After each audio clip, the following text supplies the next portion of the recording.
Bismillahirrahmanirrahim.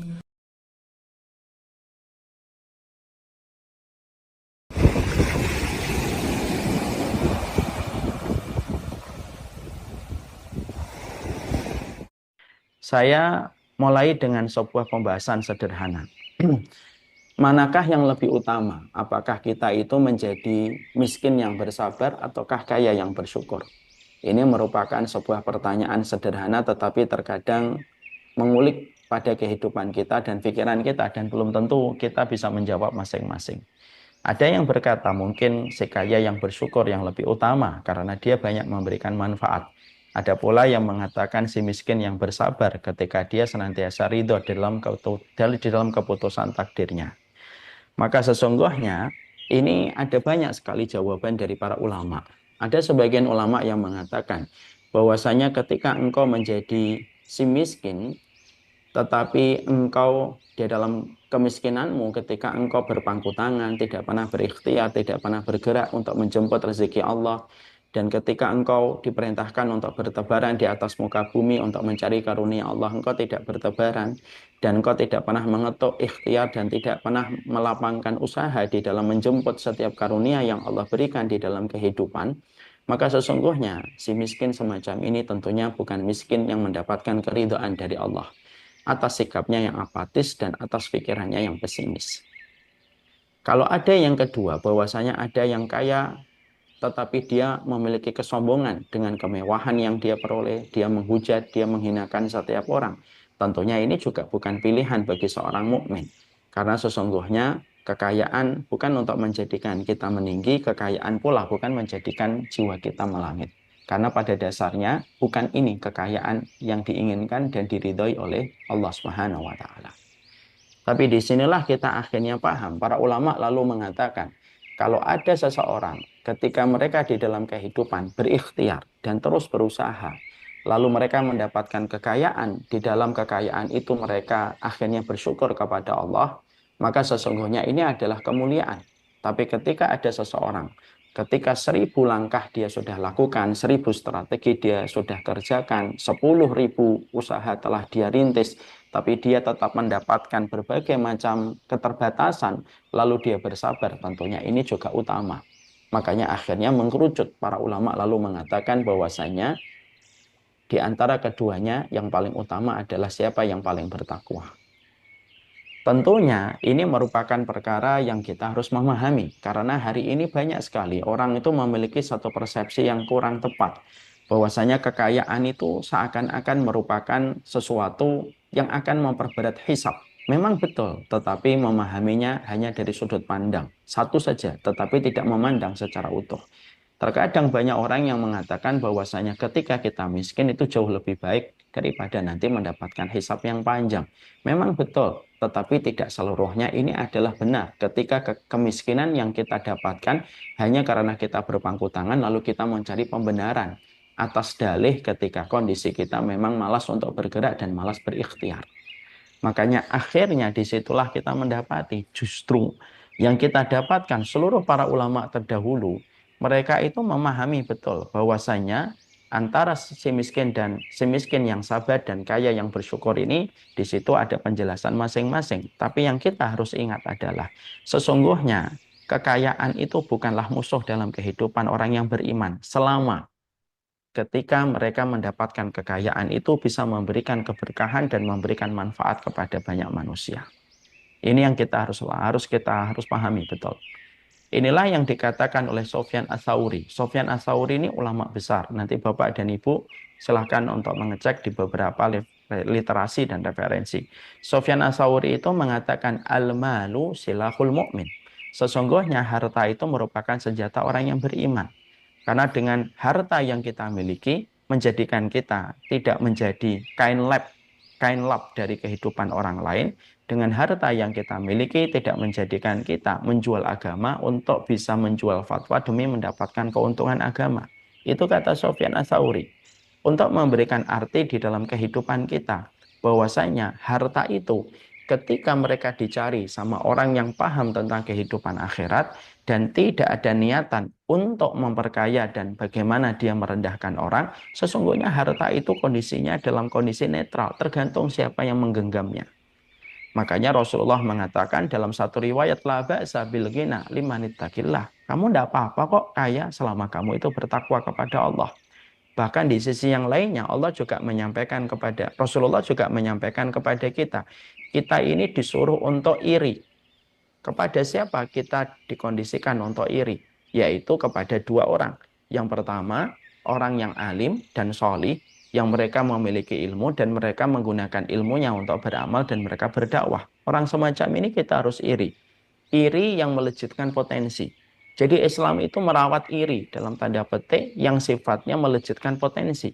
Supaya ketika kita melihat orang alim itu iri, kita berkeinginan supaya menjadi alim kalau kita mampu dan kita mengkondisikan anak kita bisa menjadi alim. Tapi ini tidak seorang diri yang dijadikan role model. Ada yang kedua. Ketika Rasulullah Shallallahu Alaihi Wasallam mengatakan yang kedua, orang yang hartanya banyak, lalu menggunakan hartanya di jalan Allah, lalu banyak orang mendapatkan manfaatnya. Lalu orang mendapatkan manfaatnya ketika dia memiliki harta yang banyak, maka kata Nabi, irilah kepada mereka, karena sesungguhnya ada banyak kebaikan yang Allah berikan kepada mereka atas setiap rezeki yang mereka peroleh dan setiap harta yang mereka dapatkan ketika memberi manfaat.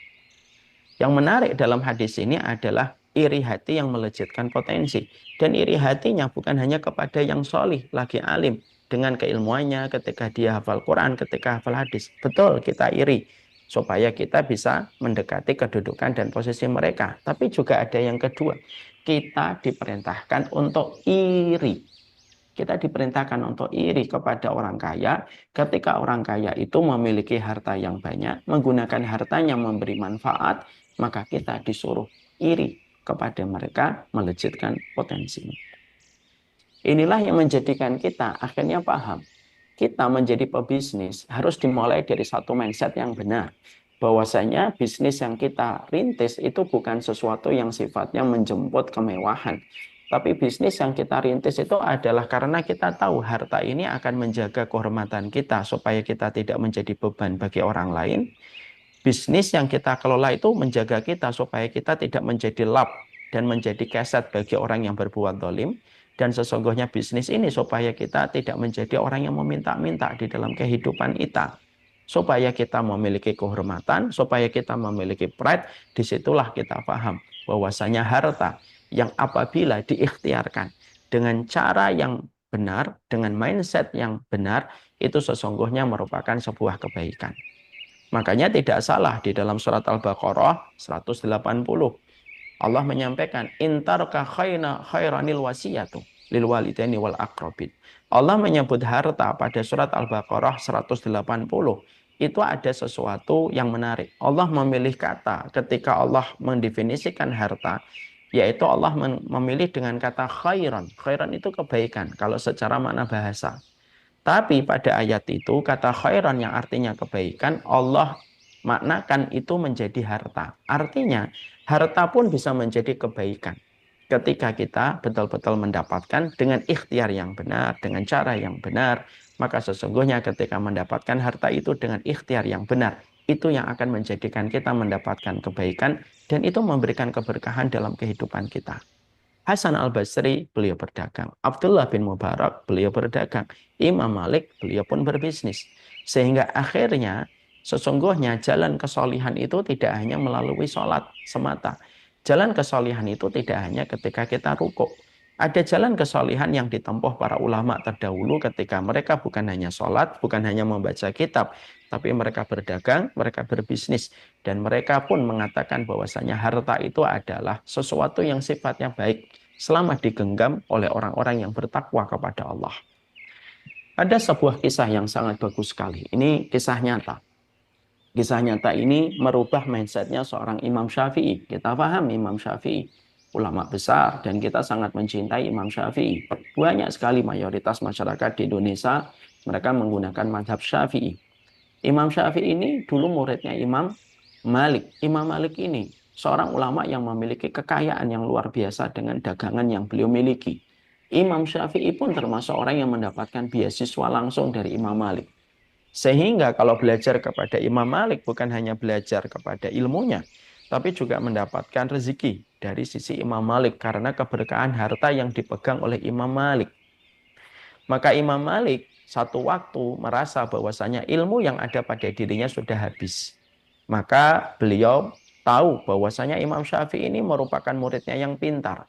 Dan tentunya dia ingin sekali supaya Imam Syafi'i ini betul-betul bisa mendapatkan kemuliaan ilmu tambahan yang lainnya. Maka Imam Syafi'i berkata kepada Imam Syafi'i, Imam Malik berkata kepada Syafi'i, kamu harusnya belajar kepada Abu Hanifah, tapi Imam Abu Hanifah sudah meninggal dunia. Maka aku rekomendasikan kamu pergi ke Irak, kamu ketemui seorang ulama dari madhabnya Imam Abu Hanifah, namanya Muhammad Hasan Asy-Syaibani. Kamu datang ke rumahnya, kamu belajar ilmu darinya. Imam Syafi'i lalu akhirnya jalan dari Imam Malik. Perjalanan itu pun dibiayai sama Imam Malik. Akhirnya jalan gitu. Dia jalan menemui Hasan Asy-Syaibani yang direkomendasikan oleh Imam Malik. Dan ketika beliau pertama kali berjumpa dengan Muhammad Hasan Asy-Syaibani, salah satu ulama besar dalam madhabnya Imam Abu Hanifah, saat itu Muhammad Hasan Asy-Syaibani itu di atas mejanya itu lagi ada dinar. Dia lagi menghitung dinar dan dirham. Maka pada saat itu Imam Syafi'i itu agak kaget. Loh, ini ulama direkomendasikan sama guru saya, tapi kenapa justru aku melihatnya dia sedang menghitung uang pada saat itu. Ada bisnis yang dilakukan oleh Muhammad Hasan Asy-Syaibani rahimahullahu ta'ala. Ketika Muhammad Hasan Asy-Syaibani melihat Imam Syafi'i agaknya tidak nyaman melihat tumpukan-tumpukan uang yang dimiliki oleh Hasan Asy-Syaibani ketika menghitung, perhatikan bagaimana Hasan Asy-Syaibani menegur Imam Syafi'i dengan cara edukatif sekali. Lalu berkata, kamu Imam Syafi'i? Iya. Kamu Syafi'i? Iya. Kamu muridnya Malik, Imam Malik? Iya. Kamu kelihatannya tidak suka melihat uang-uang ini ya di atas mejaku. Imam Syafi'i diam.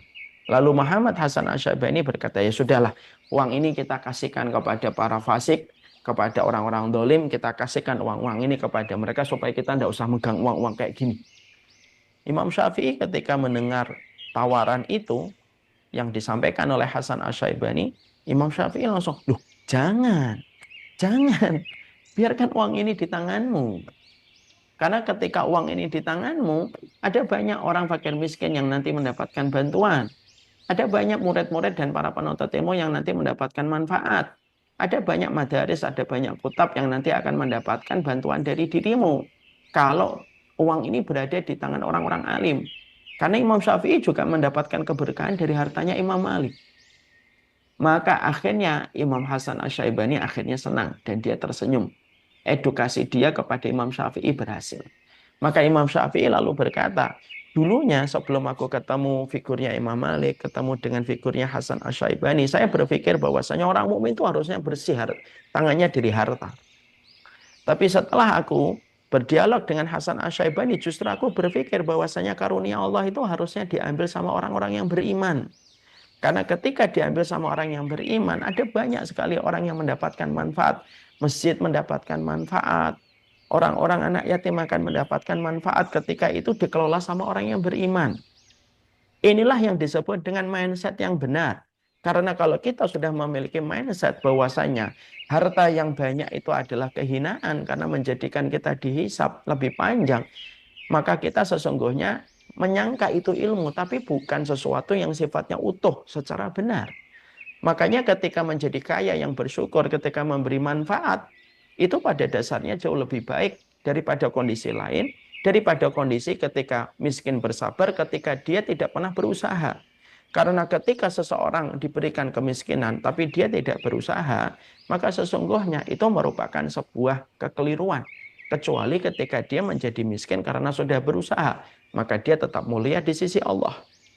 Nah, inilah yang menjadikan kita, inilah yang memberikan kepada kita bahwasanya penting bagi kita. Mindset kita ketika berbisnis itu adalah ketika kita paham seluruh para ulama-ulama besar yang terdahulu dari generasi emas Islam itu mereka semuanya berbisnis. Dan kita berikhtiar. Karena apa? Mencari rezeki itu harus dipelajari dengan ilmunya. Makanya sampai kita mendapati para imam itu berkata, man aradad dunya fa'alaihi bil ilmi wa man aradal akhirah fa'alaihi bil ilmi. Siapapun yang pengen akhirat harus pakai ilmu, siapapun yang pengen mendapatkan dunia yang dia genggam itu pun harus dengan ilmu. Karena apa? Dunia pun tidak akan bisa didapatkan kecuali dengan ilmu. Bapak dan Ibu, Allah itu menurunkan rezeki dari atas langit pada kehidupan kita itu tiap hari, tiap detik. Dan itu tergantung kita. Bagaimana kita menangkap rezeki itu. Ada yang membuka mulut, maka rezekinya sebesar mulut.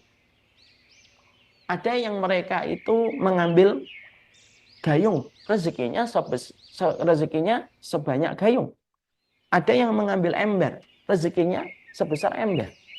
Ada yang mereka membuat, ada yang membuat apa? Ada yang membuka toren, rezekinya sebesar toren. Ada yang membuat kolam renang, rezekinya sebesar kolam renang. Tapi ada yang membuat waduk besar, maka rezeki dia itu sebesar waduk yang dia buat.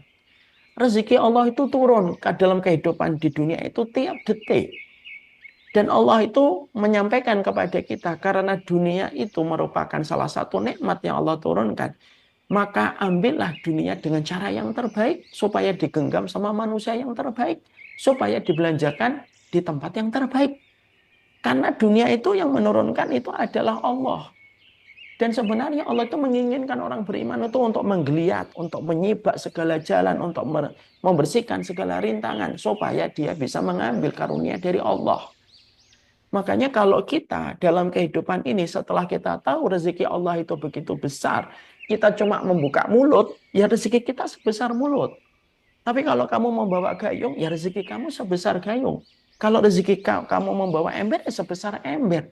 Kenapa kita nggak membuat kolam renang atau membuat waduk supaya rezeki kita sebesar kolam renang dan sebesar waduk? Karena kita sudah mulai dari mindset yang kita tadi pahami, kekayaan itu ketika niatnya memberi manfaat itu akan melahirkan kebaikan. Makanya inilah yang menjadikan kita memahami pertemuan yang semacam ini menjadikan kita paham bahwasanya Nabi Muhammad itu adalah seorang pedagang. Kenapa Allah takdirkan Nabi Muhammad untuk menjadi pedagang sebelum beliau menjadi seorang nabi? Supaya kita paham dan supaya kita mengerti. Supaya kita ngerti. Nabi Muhammad pun beliau pun berikhtiar untuk menjemput rezeki sebelum beliau mendapatkan tugas dari Allah Subhanahu wa taala. Inilah pentingnya bagi kita meluruskan mindset yang benar. Dan saya tutup dengan sebuah perkara. Kalau kita ada yang berkata, nanti kalau saya berbisnis tidak zuhud. Zuhud itu bukanlah ketika kamu miskin. Zuhud itu bukanlah ketika kamu compang-camping. Bukan. Zuhud itu adalah ketika engkau meyakini apa yang dijanjikan oleh Allah lebih besar daripada engkau meyakini apa yang dikatakan manusia. Ketika engkau mengambil ta'aruf dan tidak pacaran, itu namanya zuhud. Ketika engkau menjadikan anakmu menghafal Al-Quran, ketika orang banyak ngomong, oh, anakmu menghafal Quran nanti dunianya dari mana? Tapi kamu tetap mengatakan hafal Quran dulu. Dan kamu yakin, itu namanya zuhud.